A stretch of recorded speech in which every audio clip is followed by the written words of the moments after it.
spawn. Hold on to your boots. Modern Warfare 3's assault begins in a trailer showcasing the multiplayer for the first time. Whilst much of the action follows the tried and tested Call of Duty formula of high-octane explosive combat, we've noticed a few things which would benefit from closer inspection. We start out with footage from the Kill Confirmed game mode on a map based somewhere in London.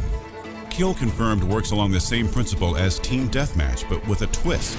Kills are not counted unless the enemy's dog tags are collected, confirming the kill.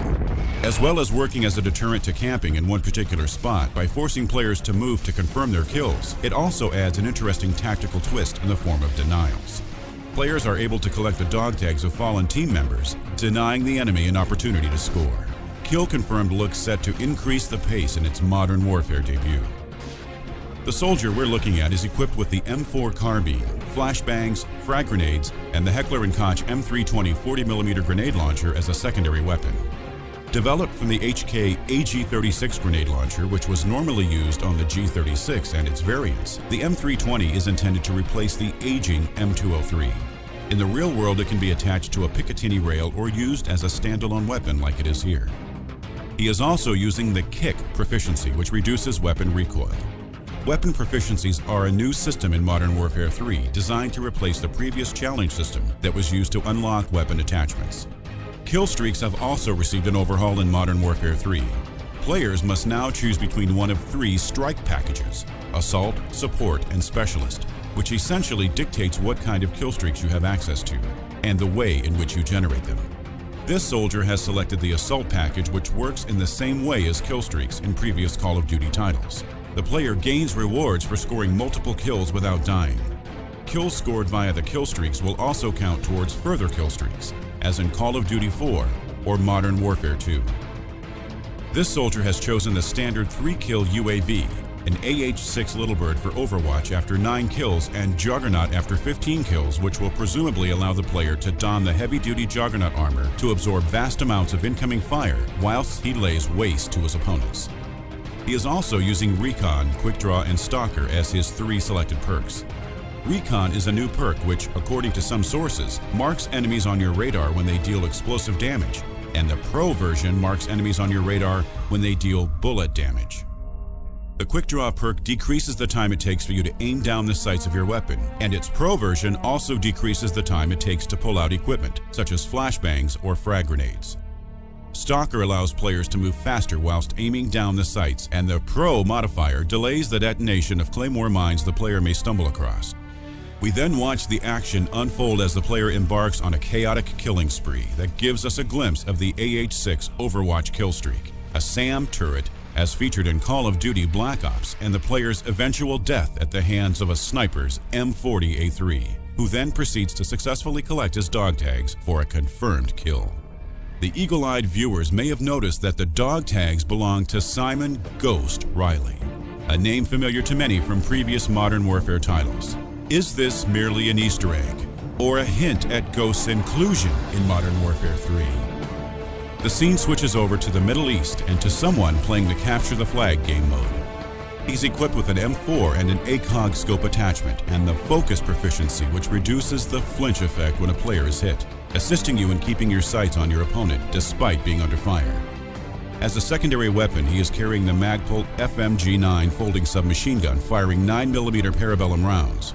The player is also using EMP grenades for disabling enemy equipment and Bouncing Betty anti-personnel landmines, which, when triggered, rise into the air and explode into an opponent's upper chest and face.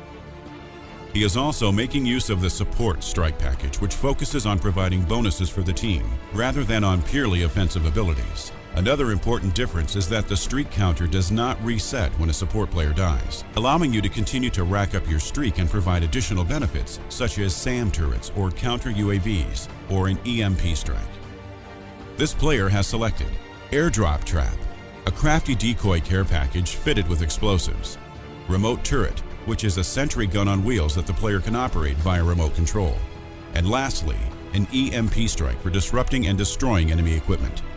For perks, we can see he has chosen Extreme Conditioning, allowing him to sprint for a longer duration, and its Pro modifier also allows players to climb objects faster. Assassin, which renders players undetectable by UAV, thermal imaging, heartbeat sensors, and portable radars.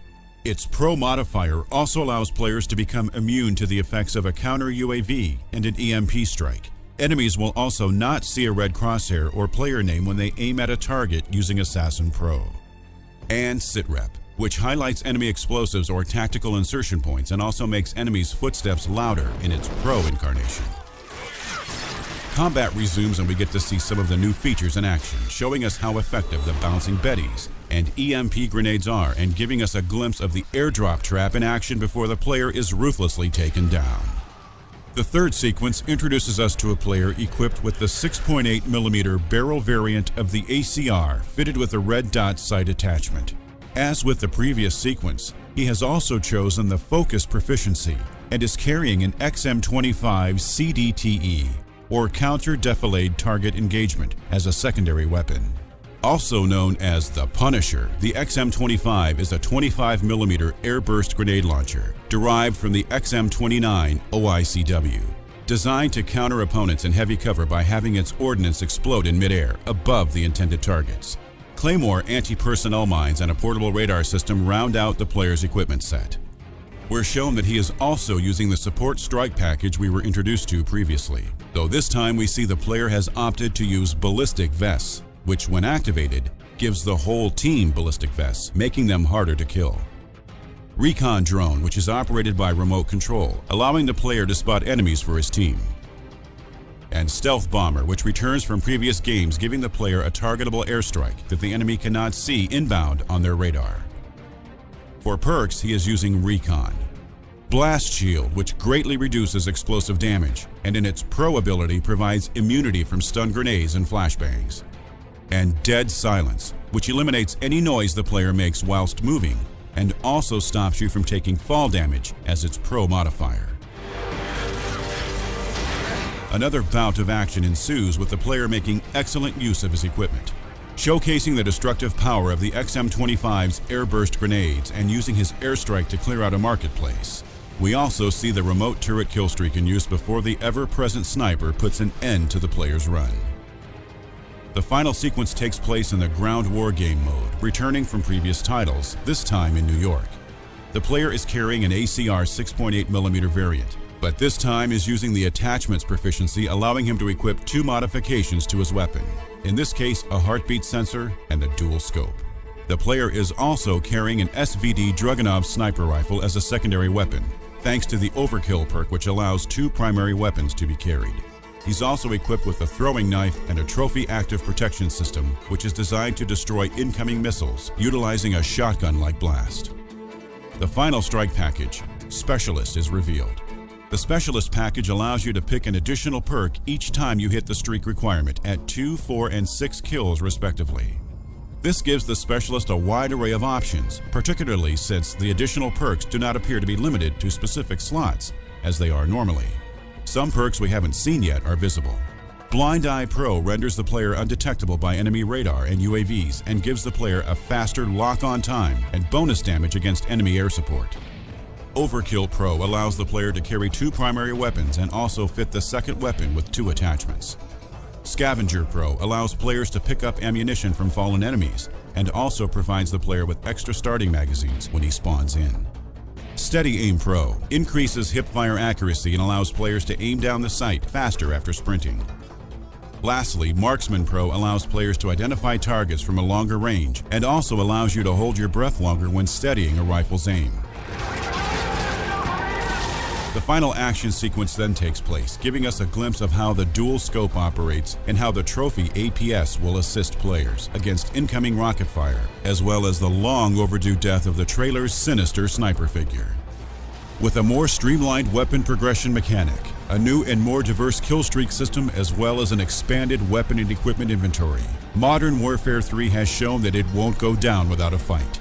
Mixing the tried and tested formula with a host of tweaks and changes that Infinity Ward creative strategist Robert Bowling says will result in the most balanced multiplayer experience we have ever done. The Modern Warfare juggernaut approaches. World War III is coming.